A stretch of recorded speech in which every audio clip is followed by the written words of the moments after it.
Today's Q&A is about Chalav Yisroel. And the question is, my family is not particular to only eat Chalav Yisroel. And the question is, is that something that I should start doing? Should I only eat Chalav Yisroel?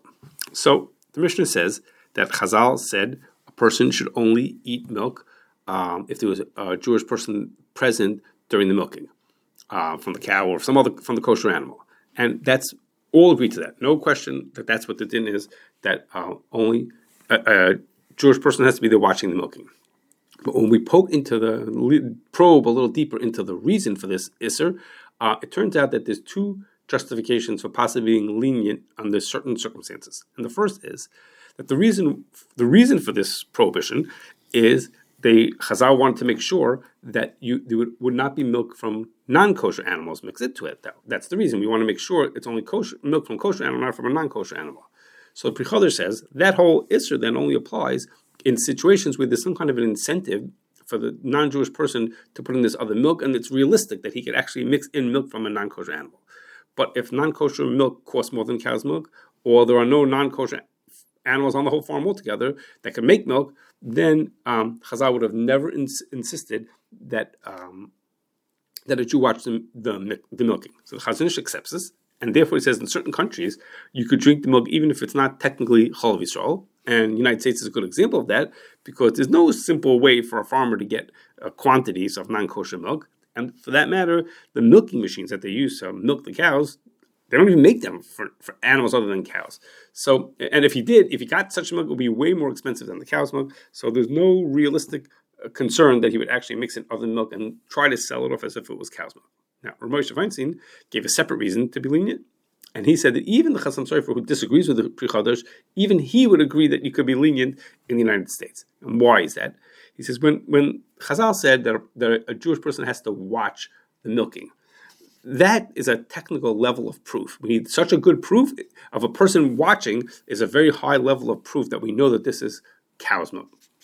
But Rav Moshe says, if we look at the rules of evidence in the Torah, other places where we question levels of evidence, there's a level of evidence, a stronger level of proof, even better than a person watching. That's called Anan Sahadi. Anan Sahadi means that something is so obvious, it's as if everybody is witness to that piece of information. So Rav Moshe says that the fact that the government has oversight on the milk industry, together with the fact that the company is afraid of losing his business if he put anything else into the milk other than just plain cow's milk, that's enough to create an Anan Sahadi that the milk that's in this bottle is coming from a cow's milk, and therefore a person could drink it even though there was no Jewish person there during the watching. Now, both of these reasons, the Chazon Ish / Pri Chodesh or Rav Moshe within the Chasam Sofer, are both legitimate, and many people who keep Torah mitzvahs follow these opinions. Nonetheless, they're very novel chidushim. They're new ways of looking at things, and are not the obvious what the Mishnah says, which is a Jewish person has to be watching there. It happens to be some disagree, but even aside for those who disagree with these shittas, these reasons themselves are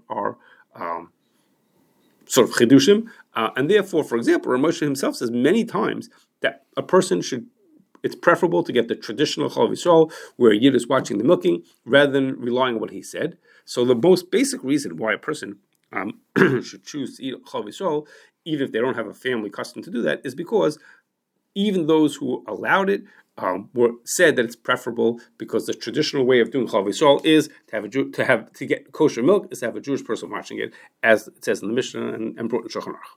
Now, there are some secondary advantages to Chalav Yisroel, three that I can think of, three secondary advantages to having them. The first is there are surgeries that are done to cows which might potentially make the animal into a treifa, meaning it would be not kosher. Mashgichim for Chalav Yisroel can make sure that those cows are taken out. They're standing there on the farm, and they can and do make sure that those animals are not milked for Chalav Yisroel. So that's one advantage. There is a fine explanation for why it's okay, even for the non-Chalav Yisroel, to drink their milk. They're not worried about the treifas issue. But it has this advantage that they take those cows out.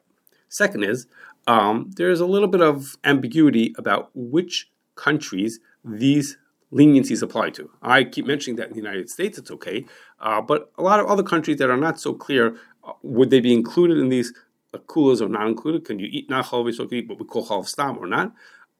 And some of the hashkachas have taken positions about certain countries to say it's okay to get it from those countries, that not everybody would agree to them.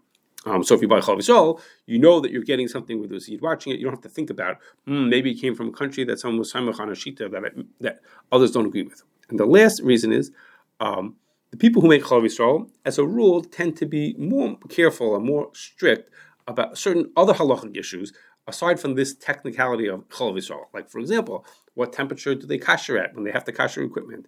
And what level of oversight do they make when they make Gevinas Yisrael? It's a separate thing to make cheese kosher. So the people who make Chalav Yisroel tend to be more, the hashkachas who make Chalav Yisroel tend to be more particular about those kind of Yisrael also, and therefore you're getting that as an extra side benefit from eating Chalav Yisroel.